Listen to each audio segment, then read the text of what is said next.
Uma curiosidade pessoal, você dá muito pouca entrevista. Por quê? Talvez seja, assim, um pouco da minha formação, né? Como, assim, empresário e tudo isso, né? Normalmente, empresários, eles não são CEOs de companhia e tal, eles não falam toda hora, não ficam falando toda hora, não. Eles fazem, normalmente, algumas reuniões com investidores, eles, quando tem um assunto importante para falar, eles falam, mas eles não estão toda hora falando. Eu entendo até que isso não é muito o padrão de clube de futebol, né? Porque onde as figuras têm, às vezes, envolvimento até político, sabe assim, as pessoas gostam dos microfones, mas eu prefiro trabalhar no meu escritório aqui, tomando decisão, tentando contribuir para o Flamengo.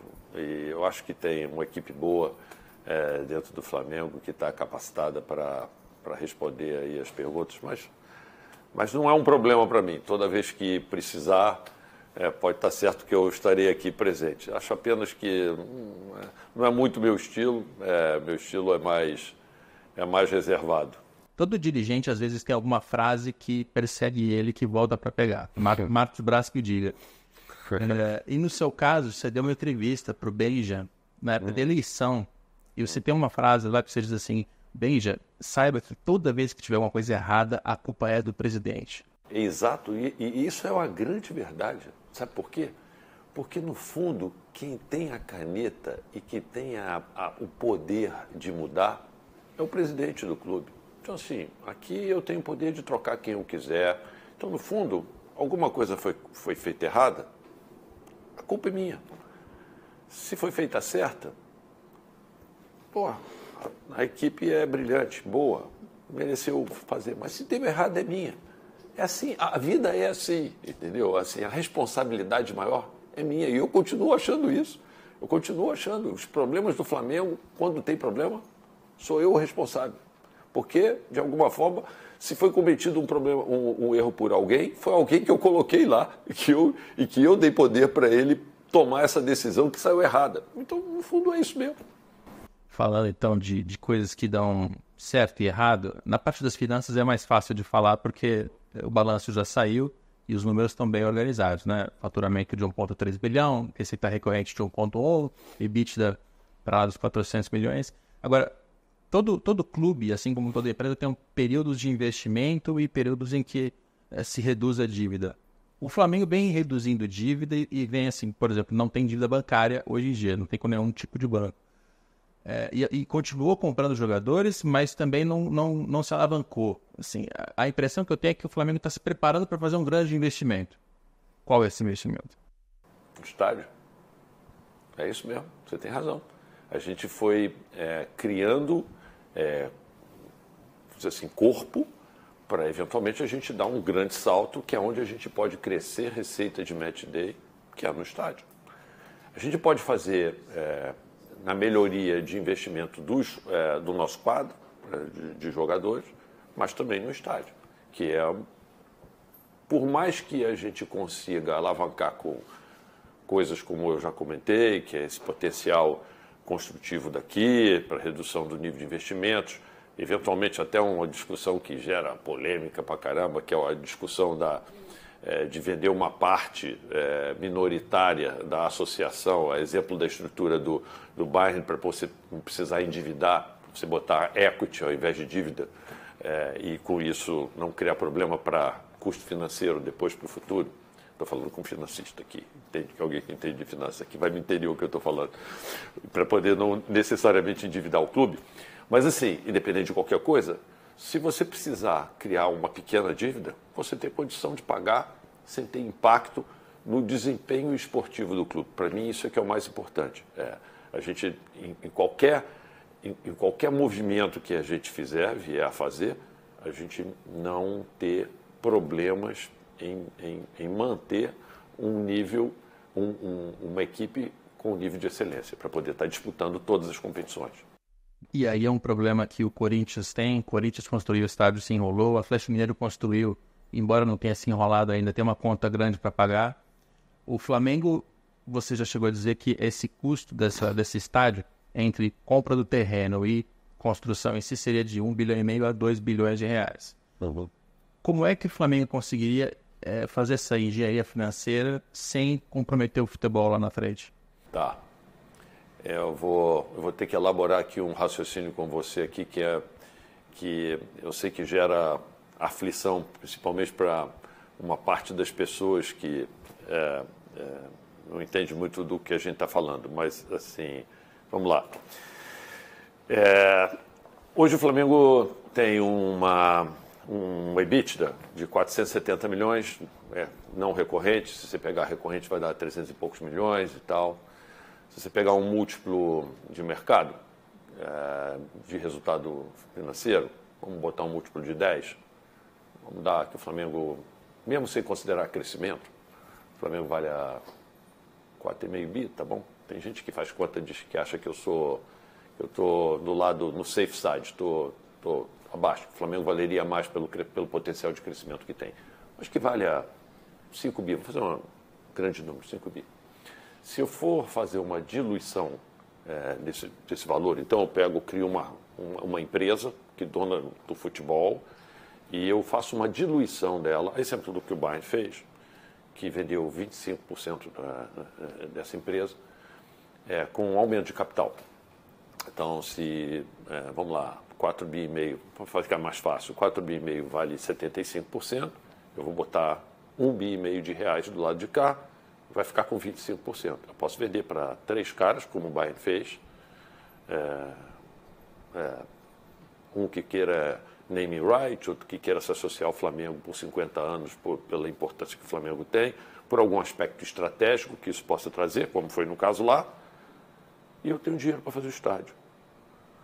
Mas vamos lá que eu não consiga fazer isso, eu preciso botar ainda algum dinheiro. Eu estou com a finança estruturada para eventualmente precisar botar esse dinheiro a mais. Ou seja, a estrutura de fazer o estádio idealmente, sem precisar tocar no dinheiro, mas se eventualmente isso for necessário, eu já estou com o clube estruturado de uma forma que isso não vai me criar um problema. E eu não vou precisar ficar como, eu não sei se é verdade, mas pelos números que eu não olhei ainda no balanço, mas me falam lá, por exemplo, no Corinthians, que tem 1,2 bilhões de dívida e mais 700 milhões de dívida no estádio. Então, você pega 700 milhões de dívida, bota custo financeiro, vamos botar a Selic, né, que a gente tem hoje, só de custo financeiro. Se você tiver a Selic, você vai estar pagando 80 milhões, que é o dinheiro que você poderia estar investindo em jogador no teu futebol.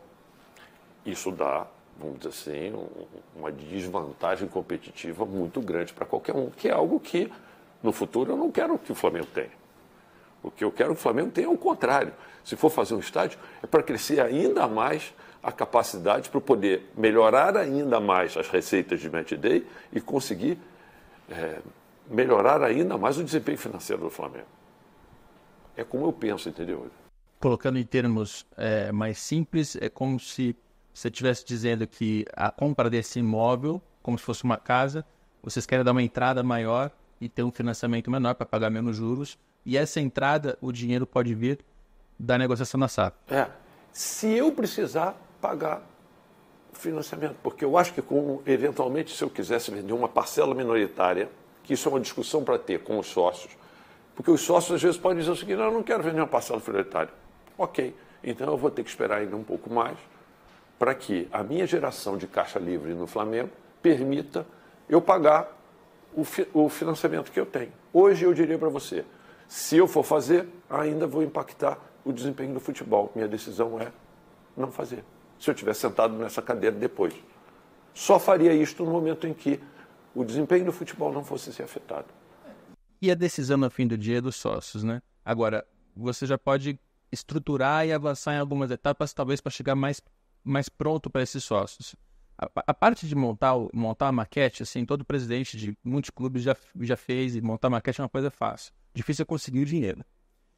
O Bayern de Munique, ele tem uma associação, ele abriu uma empresa e ele vendeu 25% dessa empresa para Audi, Allianz e Adidas. Perfeito. Vocês já chegaram a conversar com alguém, a assuntar com a Adidas, por exemplo, que é a patrocinadora do Flamengo? Já tiveram essa conversa? Já conversamos com alguém. Alguns alguém. E como tem sido o retorno? Bom. Porque investir, assim, comprar uma SAF é uma coisa relativamente nova. Bom. Mas não é daqui. O investidor não é daqui. É investidor de fora. Não é daqui. Mas sim. E óbvio que não dá para dizer quem é, mas é alguém com perfil mais de fundo de investimento ou alguém com perfil mais de empresa patrocinadora? Também. Tem as duas coisas. Tem interesse das duas coisas. A parte da construção do estádio, a SAF, você entende ela também como uma maneira de ter uma governança mais arrojada, diferente, mais profissional? Essa é uma boa pergunta.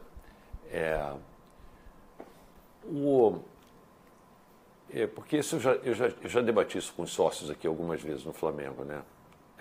Nessa passagem de bastão, né? A gente tem sempre, assim, a gente passa o bastão e é o momento, talvez, assim, de você fazer um balanço daquilo que você viveu nos 6 anos, né? E de pensar, puxa, o que eu posso fazer de melhor para que o legado tenha menos chance de ser destruído, né? Assim, poder garantir que o Flamengo está no caminho certo. E eu falo isso porque eu ouço muito, assim, jornalistas esportivos, né, fazendo comentários, às vezes, de coisas assim, interessantes, né? Porque vem de futebol, passa a vida inteira comentando futebol e tal. Mas, assim, aí eles vão falar de gestão da empresa, né? De uma empresa, como é que funciona e tal. E eu ouço coisas assim interessantes, assim, do tipo, ele fala assim, o Flamengo, do jeito que está, caramba, está estruturado, é um clube que, não tem jeito, vai passar 10 anos, poxa, com um desempenho maravilhoso e tal. Eu digo para vocês, assim, com 3 meses de má gestão, a gente destrói o Flamengo. Não precisa de muito tempo, não. Basta só 3 meses com a minha caneta, dá para destruir o Flamengo. Então, assim, tudo que se construiu, a gente destrói em 3 meses. Eu compro o Neymar, o Mbappé e mais um aí. Boto, sei lá, 600 milhões de euros de dívida no balanço do Flamengo. O que você acha que vai acontecer, você que entende de número? É mais do que a dívida que o Corinthians tem. Eu assumo um compromisso com dois grandes jogadores desses com salário grande por 5 anos. Eu estou assumindo um compromisso que vai penalizar o balanço do Flamengo igual ao que é o nível que hoje o Corinthians tem. Então, assim, isso eu não preciso perguntar para ninguém.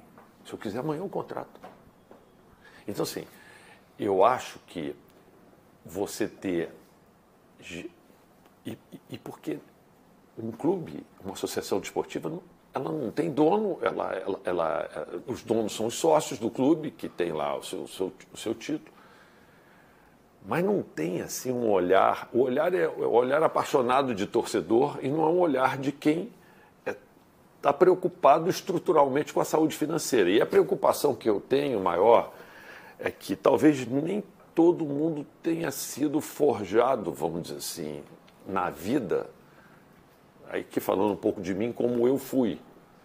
Entendeu? Então, assim, eu não tenho problema de assumir desgaste, de resistir à pressão, assim, mas isso é uma questão pessoal, assim, e fica assim a dúvida de quem vai sentar na cadeira se o cara aguenta a pancada, porque na hora da pancada, às vezes saem as decisões assim, vamos comprar não sei quem para calar a torcida, vamos fazer não sei o quê para fazer não sei o quê, entendeu? Então, assim, um pouco de gente que coloque dinheiro e que vai estar cobrando, porque tem dinheiro na mesa, vai estar cobrando, vamos dizer assim,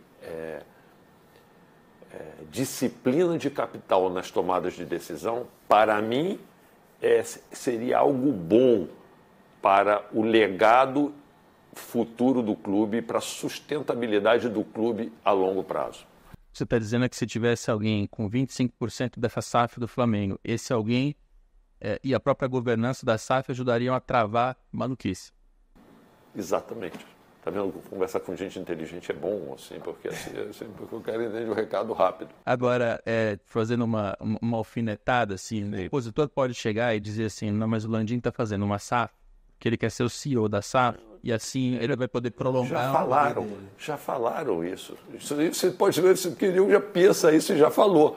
Tem problema nenhum, assino agora um papel que eu jamais serei CEO de SAF alguma, com o maior prazer. Isso não é pessoal, isso é um problema estrutural, meu amigo. Eu quero o Flamengo bem. Eu estou dedicando 6 anos da minha vida para o Flamengo, que eu poderia estar trabalhando e ganhando dinheiro, entendeu? Mas eu estou fazendo isso por fato de ter entrado junto com um grupo de malucos, não sou eu. E é bom que se diga que aqui fica muito do pessoal, mas tem um bando de malucos que veio comigo para cá, ó. Tem alguns que estão sentados até aqui, entendeu? Assim, que vieram para cá. Isso aqui é um sonho nosso de fazer alguma coisa por algo que é muito importante para a nossa vida. É difícil até explicar por que o Flamengo tem essa dimensão assim, na vida, mas tem, na minha vida tem. Então, assim, isso não é um processo pessoal, pelo contrário. Assim, e o que eu acho é que se eu tiver alguma coisa a mais para poder contribuir para o Flamengo depois desses 6 anos, e é algo que eu tenho discutido com alguns sócios e eles vêm conversar comigo para ver se eu ajudo a fazer, essas transformações estatutárias que permitam, vamos dizer assim, dar um pouco mais de segurança, vamos dizer assim, a continuidade de uma gestão com disciplina de capital no clube. Tá. Agora, a SAF, pode ser que ela aconteça nos próximos meses ou anos. Essa palavra SAF, ela é assim, complicada, porque ela traz, assim, sabe, eu digo assim, uma percepção para as pessoas de que elas não conseguem dissociar uma SAF, a palavra SAF, do modelo SAF que tem no Brasil, que veio para quê? Para salvar clubes. Então, assim, quando você fala em SAF, o cara pensa assim, não, eu estou pensando na SAF do Botafogo, do Cruzeiro, do Vasco, que eram clubes que estavam precisando de dinheiro para pagar a conta de água, que estavam tudo atrasado e tal. É difícil, cara, imaginar de você estruturar um modelo de uma empresa, tá certo? Com participação não majoritária, porque hoje quem é o dono do Botafogo é o Textor. Quem toma decisão no Vasco não é o Pedrinho que foi colocado lá pelos sócios. É o Josh. É ele que manda. Ele é o dono, o controlador. O acordo de acionista não tira poder nenhum dele, pelo contrário, dá o direito de indicar 5 conselheiros dos 7. Ele escolhe através dos 5 toda a diretoria executiva, ele faz o que ele quer. Então é o seguinte, não é esse modelo. O Flamengo nunca vai deixar, e eu sou o primeiro a ser contra, o Flamengo nunca deixará de ser, se depender de mim, um clube plural, onde você tenha sócios escolhendo quem vai ser o seu mandatário, como é o Bayern de Munique. Quem escolhe são os sócios, quem é o presidente lá e tal. Por quê? Porque eles têm 75%, eles escolhem o conselho vai lá e escolhe o cara que eles querem. Acabou.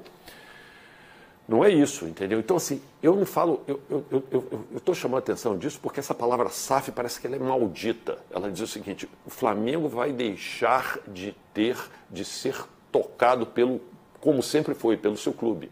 Não é isso.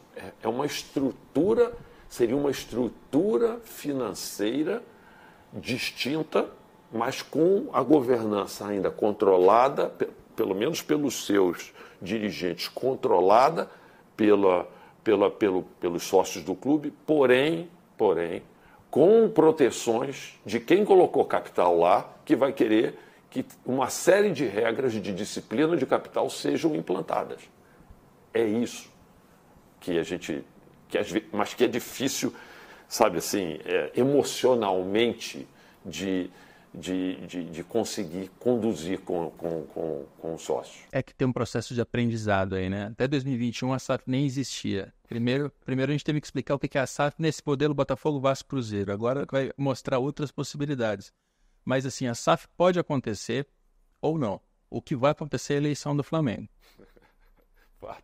E essa eleição, você diria que já existe no seu grupo político? Eu estou perguntando mais para o líder político e menos para o presidente. Já tem uma definição, ou no mínimo um cheiro de quem vai ser o candidato?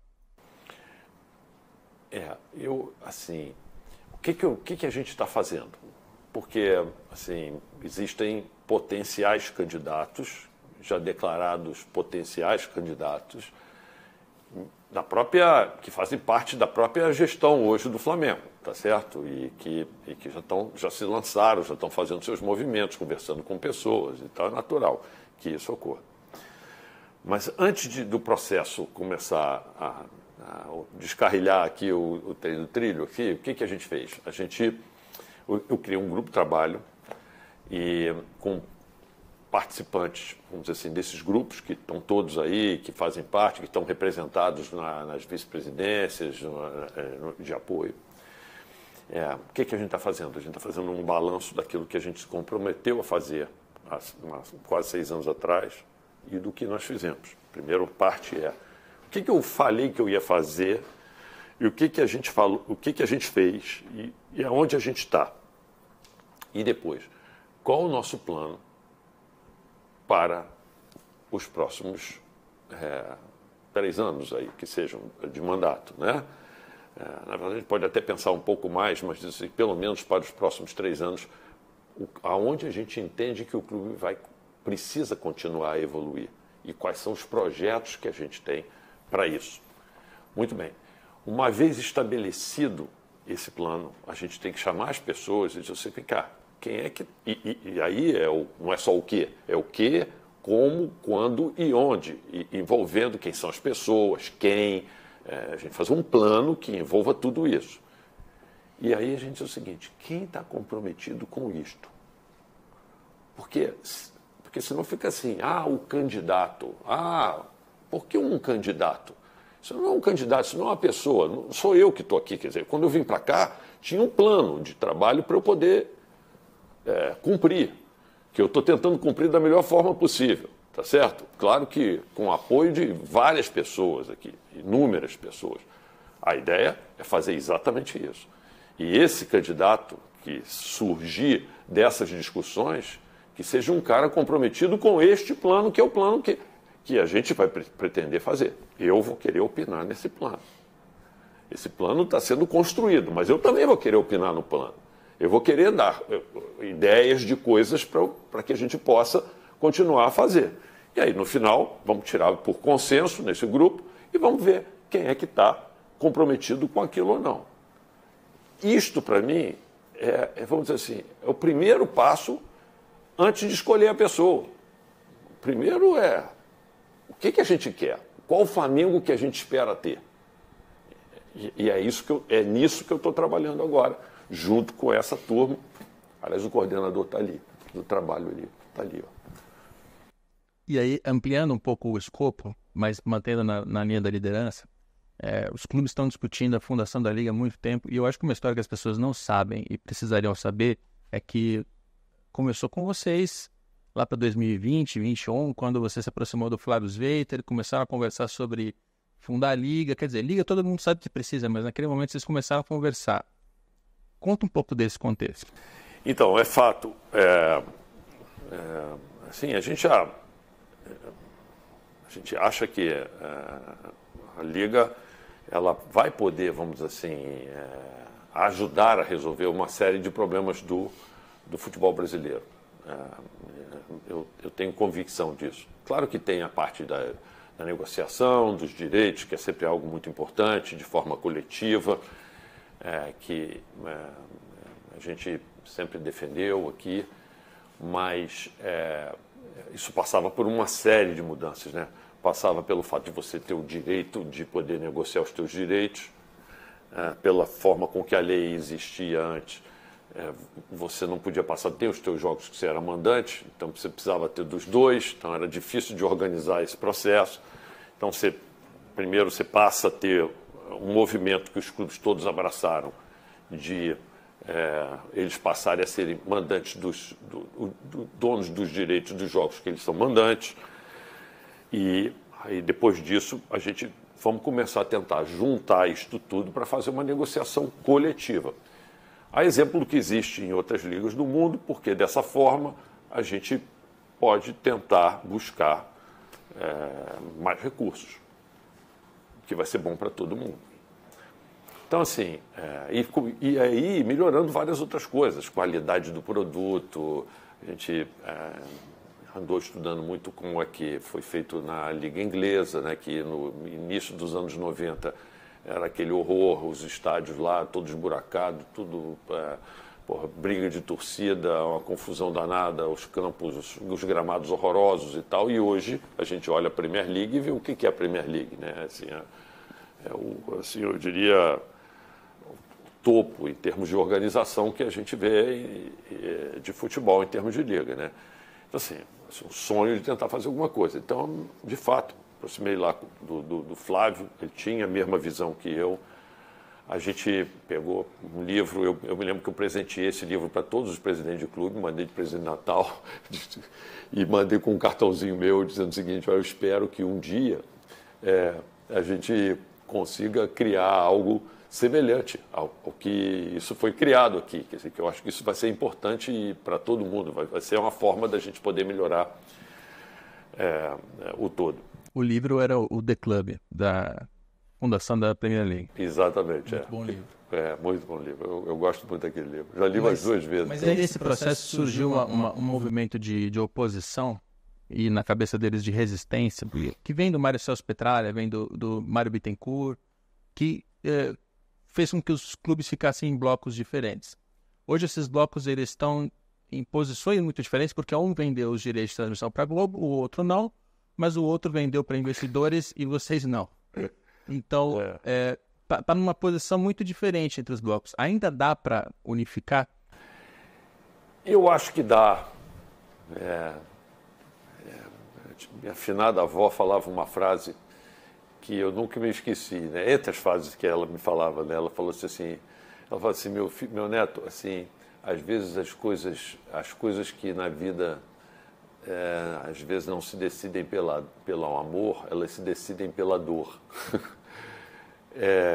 E eu acho que faltou, vamos dizer assim, eu não vou botar a culpa em nada, acho que faltou assim, um espírito de equipe, sabe, às vezes de todo mundo. Acho que tem ainda um pouco daquilo de que o cara olhar muito para ele, não olhar para o todo e não entender que, poxa, para a melhoria do todo é necessário que todo mundo, às vezes, abra mão de algumas coisas e tal. É muito difícil fazer isso. Eu fico dizendo que eu defendia isso, mas talvez para mim seja mais confortável pela situação que eu vivia aqui, por ser Flamengo, por estar estruturado financeiramente. Eu não estava lá com um sujeito batendo na minha porta, me cobrando nada, entendeu? Então, assim, isso não é uma crítica a nada, até porque eu não estou sentado lá na cadeira de cada um e sofrendo lá os problemas que cada um está sofrendo. Mas a verdade é que a gente não conseguiu, a gente conseguiu formar 2 blocos e, no caso especificamente aqui do Flamengo, os grupos que estavam interessados em investir, a gente vai sempre analisar, como qualquer decisão de investimento. Eram grupos com dinheiro de private equity. Você sabe, dinheiro de private equity tem retorno de capital normalmente bastante elevado. Quando eu faço conta, e eu sei fazer conta, faço conta e digo, não, de jeito nenhum, não estou interessado em vender absolutamente nada, porque eu não estou aqui preocupado em botar dinheiro no caixa do Flamengo e fazer alguma coisa boa assim, nesse minuto para a minha gestão.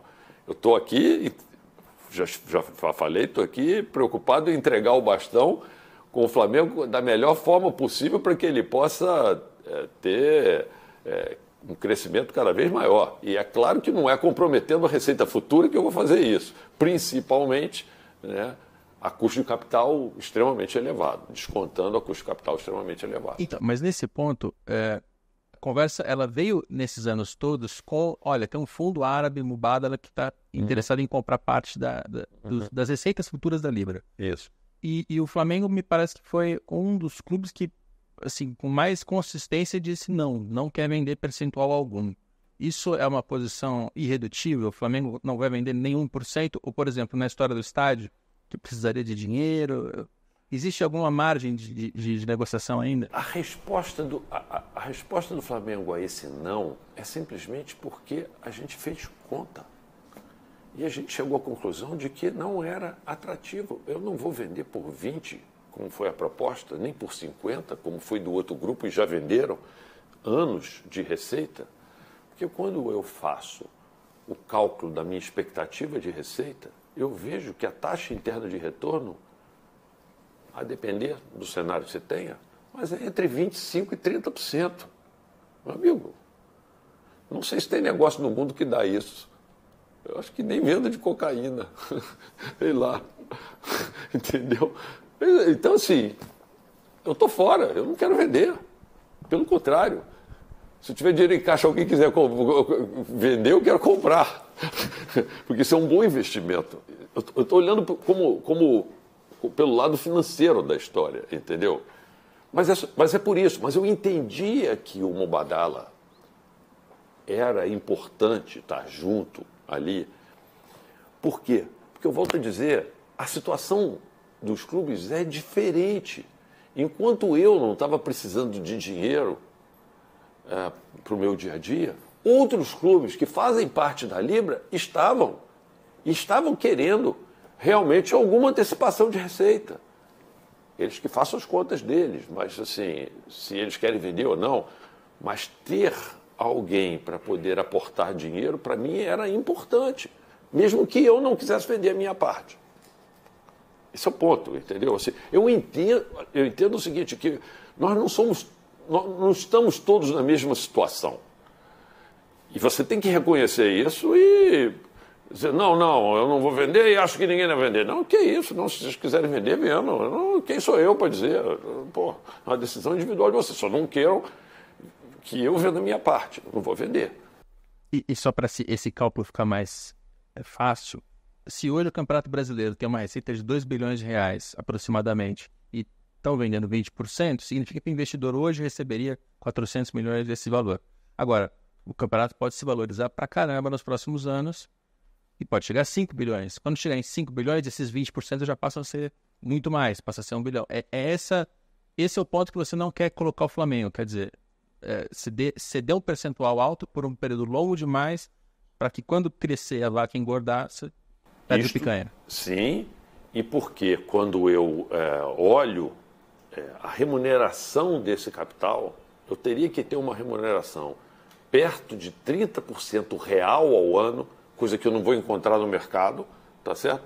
Para este investimento ser atrativo para mim, para que esse dinheiro que alguém me deu, ele ser positivo, atrativo para mim. Como para mim ele não é, no cenário que eu tenho, a minha decisão é prefiro não vender e prefiro que os futuros presidentes do Flamengo usufruam disto. Por quê? Porque eles não vão ter a condição de, mesmo que eu não precise do dinheiro, aplicasse o dinheiro agora, eu não poderia estar rendendo mais do que o que eles iriam estar perdendo da receita futura que eles vão ter. Além desse ponto, nessa negociação entre clubes e de questões de distribuição de direitos de transmissão, tem muita gente que coloca o Flamengo como vilão da história, mais até do que o Corinthians, embora o Flamengo e o Corinthians sempre estivessem mais ou menos juntos em relação aos contratos. O Flamengo é um vilão, assim, nesse processo você insistiu pela garantia mínima, por exemplo, que foi um assunto muito debatido, assim, teve alguma coisa, algum ponto prático que o Flamengo não abriu mão e isso contribuiu para essa cisão? É difícil falar, né? Porque essa é uma boa pergunta para você fazer para os outros, né? Não para mim, né? Mas, assim... A garantia mínima é um ponto objetivo. Mas, assim, por exemplo, o problema é que o Flamengo hoje não tem garantia mínima no contrato que a gente assinou. Nós não temos garantia mínima. Assim, nós tínhamos uma garantia mínima dentro de um produto, que era o pay-per-view, né? Que na verdade não é um pay-per-view, né? É uma Premiere, né? Porque não é per-view, né? Esse é um nome ruim, né?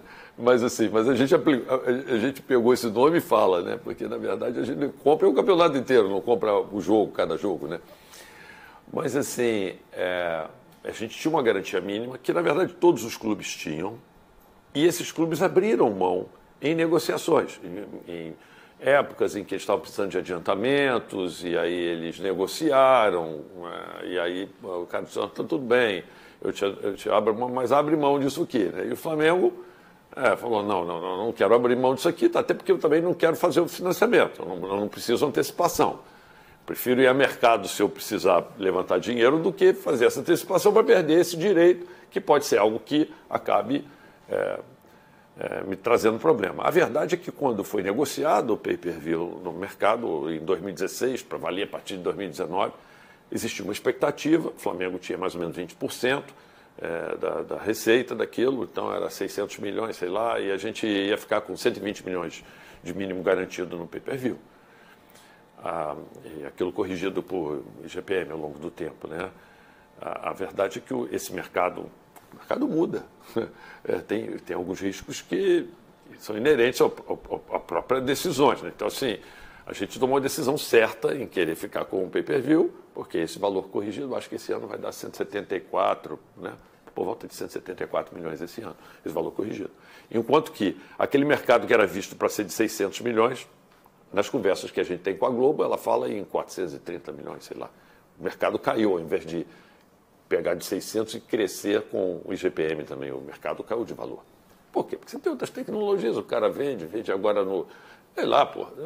O mercado muda, pô. Esse é o problema. Fizemos uma boa negociação. É fato que, assim, você tem que entender que, se a gente vai partir para uma grande negociação, peraí, pô, então eu quero manter as mesmas condições que eu tinha. No momento em que você separa em blocos, a gente sabe que isso vai afetar, a menos que você consiga trazer todo mundo para dentro do pay-per-view de novo, a gente vai afetar ainda mais esse produto, porque você vai ter menos clubes participando desse troço. Você querer que o Flamengo imponha este mínimo garantido, reduzindo a receita dos outros 9 clubes, é injusto, não é razoável que isto aconteça. Então, assim, do lado de cá, teve assim a percepção de dizer o seguinte, cara, uma coisa é quando a gente faz uma liga, aí tem uma regra da liga, outra coisa é quando você está negociando por bloco, que você vai impactar os teus parceiros. Então, assim, isso é negociação que vai acontecendo ao longo do tempo e nós concordamos em abrir mão disso. E é o que a gente tem hoje, no contrato que a gente tem hoje. E a gente está tratando disso aqui, acho que pela primeira vez em público, mas no privado eu queria entender o seguinte, o Flamengo e o Fluminense são sócios no Maracanã, então a sua relação com o Mário Bittencourt é muito próxima. Vocês tiveram essa conversa, assim, quanto que nos bastidores, não só o Fluminense, mas quanto que nos bastidores vocês tentaram essa unificação e ela não veio? Então, eu digo assim, existiam grupos que tinham sido meio que escolhidos para poder fazer as conversas. O Casares esteve sempre envolvido muito nesse grupo. É o nosso embaixador, o Casares, assim, é um cara muito, muito jeitoso, muito... E ele sempre foi um dos escolhidos por nós para poder tentar fazer essas conversas de aproximação e tudo isso. E, obviamente, assim, o Flamengo é muito, como você falou, ele é muito visto como um malvadão na história, né? Então, assim, eu mesmo evitava de ser, vamos dizer assim, um dos interlocutores para tentar, vamos dizer assim, essa união. Eu deixava que outros fizessem isso. Óbvio que a gente conversava sempre dentro do grupo, mas eu não tomava essa iniciativa, até pelo natural problema que é o Flamengo que está lá criando problema porque ele é grande. E o discurso todo lá era muito em função disso. São os ricos que estão querendo tirar dos pobres lá, dos clubes menores e tal, na sua divisão. Era muito esse o discurso, né? Então, assim, então não fiquei eu lá na frente, e eu acho até que o Mário e o Marcelo, eu acho, estavam muito na frente lá do outro grupo, né, na conversa. Eu preferia, sabe, ficar discutindo aqui nos bastidores com eles e tal, e não tomei a frente, até porque a imagem do Flamengo já é sempre aquela de que é o Flamengo que está criando confusão, até para entender que não é o Flamengo. É a visão da Libra como um todo que está falando. Então, não era nunca eu que estava ali na conversa. Mas eu tive, sim, uma conversa com o Mário, até espero que ele não fique chateado de eu poder tornar isso público. Assim, na verdade, foi a única conversa que nós tivemos sobre isso. E foi um dia no Maracanã. E a gente estava discutindo lá no Maracanã sobre o Maracanã e surgiu essa pauta. E aí, o que eu falei para ele, que ele estava discutindo e tal, que o grande problema que eu via de diferença era de conceito e de valor. E eu continuo achando isso. Eu dizia para ele assim, Mário, assim, na minha vida eu atuei em diversos momentos e tal,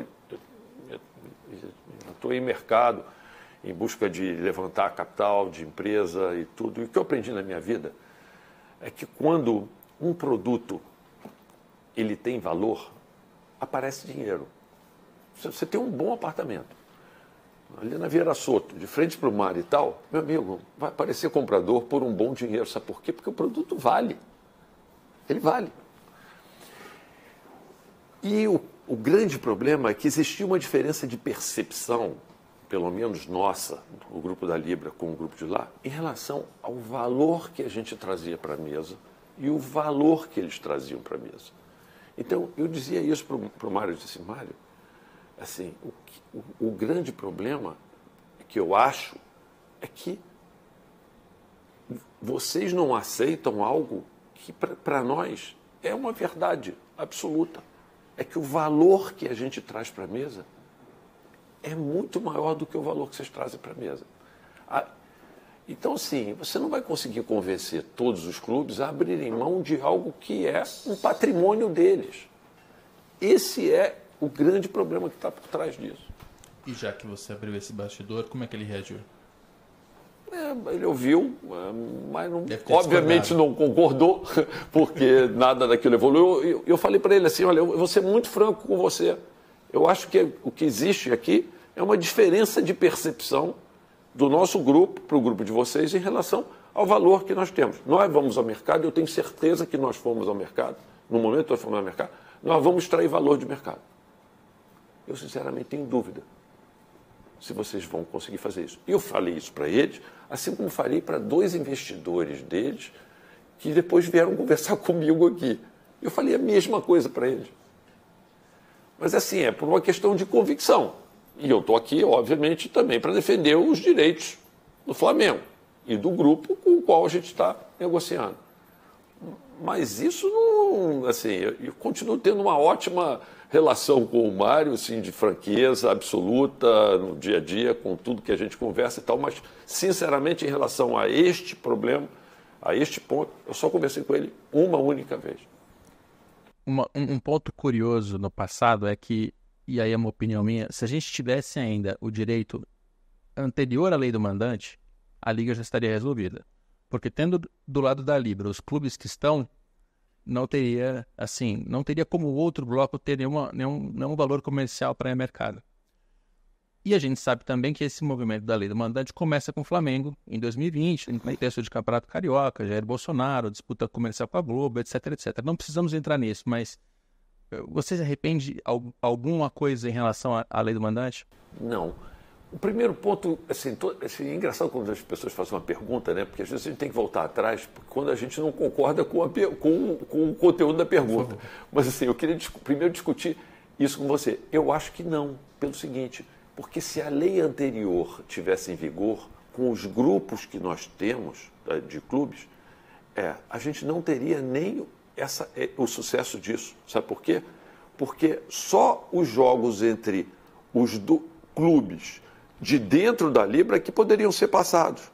Porque pela lei anterior você precisaria ter a autorização dos 2 clubes para poder passar.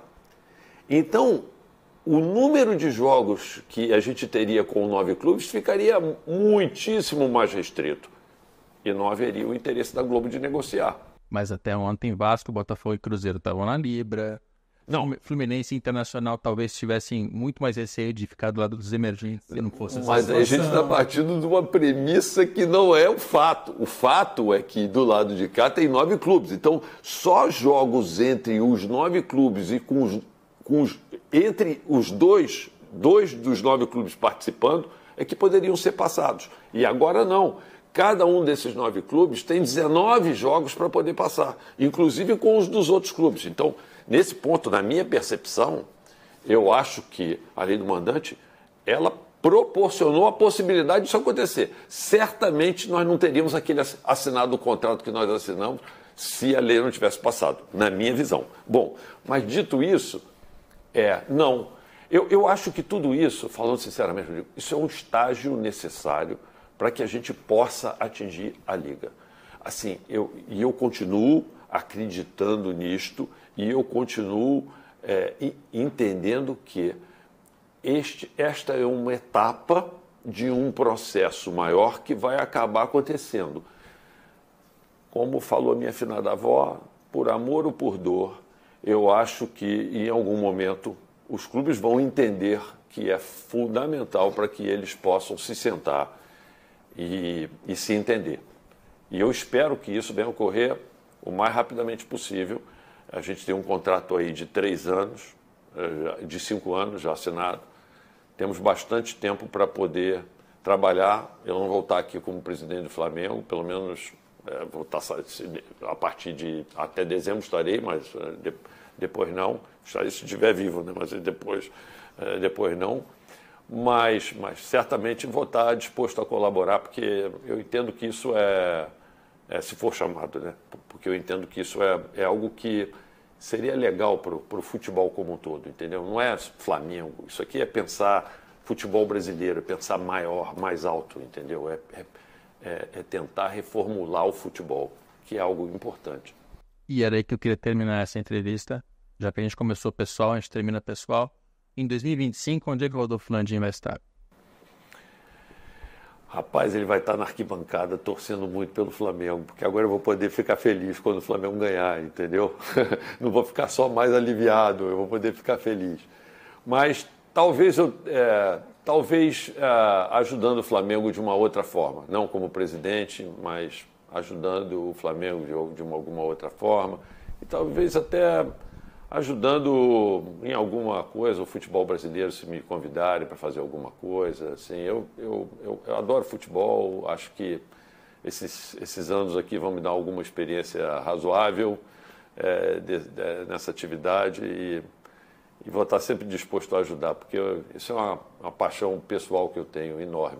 Dá para imaginar o Landim continuando dirigente de uma CBF, de uma Conmebol? Olha, eu te digo sinceramente, assim, a única vez que isso passou assim para mim foi uma época em que os caras quiseram me nomear interventor, eu e o Reinaldo, né? Eu e o Reinaldo Carneiro Bastos, a gente ia ser interventor. Mas eu me lembro da conversa que eu tive com o juiz na época, era o Dr. Mário, tal, um juiz lá. Falei, Dr. Mário, isso aí é por tempo, só até fazer só fazer, até o momento de fazer a eleição, tá certo? Porque... E aí eu pedi para ele, para que ele deixasse claro ali, para que as pessoas não pudessem ficar com ilações de que eu iria ter... Criasse um mecanismo ali que eu não poderia me candidatar, entendeu? Que o objetivo ali era só cumprir um período e que qualquer um poderia se candidatar, menos eu, para deixar bem claro que o meu objetivo ali era trabalhar para cumprir aquela tarefa dele. Mas assim, acho que eu não penso nisso não, sinceramente, assim, mas se eu puder ajudar o futebol brasileiro, eu de alguma forma, não sei lá, ajudando, a construir a união dos clubes para fazer uma liga, eu não sei, cara, fazer alguma coisa nova, entendeu? Assim, principalmente fazer alguma coisa nova, maior para o futebol poder crescer. Aí sim, cara, isso é uma coisa que mexe comigo. Outra coisa, assim, não estou muito não.